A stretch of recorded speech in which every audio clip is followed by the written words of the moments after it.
పల్లవి తన college fee కట్టుకోవాలి కదా! సో, ఎఫ్ఎం స్టేషన్‌లో జాకీగా జాయిన్ అవుతానని చెప్పి వెళ్తుందనమాట. ఇక తన ఫస్ట్ డే అనమాట. అయితే నైట్ షో అనుకుంటా వెళ్తుంది. మరి నైట్ టైమ్ నైట్ డ్యూటీ అనుకుంటా. అయితే పల్లవి వెళ్తుంది. ఇక ఎవరైతే రికమెండ్ చేస్తుందో ఆ అమ్మాయి చెప్తూ ఉంటుందనమాట. జాయిన్ అయ్యేటప్పుడు, "చూడు పల్లవి, ఇది నీ ఫస్ట్ డే. ఇప్పుడు నీకు షో కూడా ఉంది.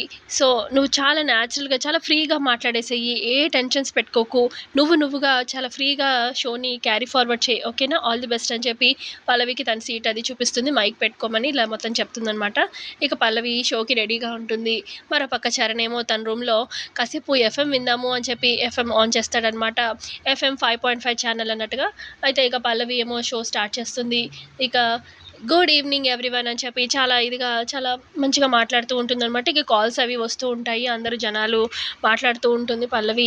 ఇక అప్పుడు ఎఫ్ఎం స్టేషన్ పల్లవిదే పెట్టుకొని వింటూ ఉంటే ఇక అప్పుడు చరణ్ అనుకుంటూ ఉంటాడు, ఇదేంటి ఈ అమ్మాయి గొంతు నేను వెతుకుతున్న అమ్మాయి గొంతులాగా అనిపిస్తుందేంటి అని చెప్పి, కొంపతీసి నేను వెతుకుతున్న అమ్మాయి ఈ అమ్మాయి ఒకటేనా అని చెప్పి పల్లవి గొంతు విని అనుకుంటూ ఉంటాడనమాట చరణ్. సో చూద్దాం మరి పల్లవికి చరణ్ దగ్గరవుతాడా ఏంటా అనేది. సో ఇంతే అండి ప్రోమోలో చూపించింది. నచ్చితే లైక్ చేయండి. Thanks for watching.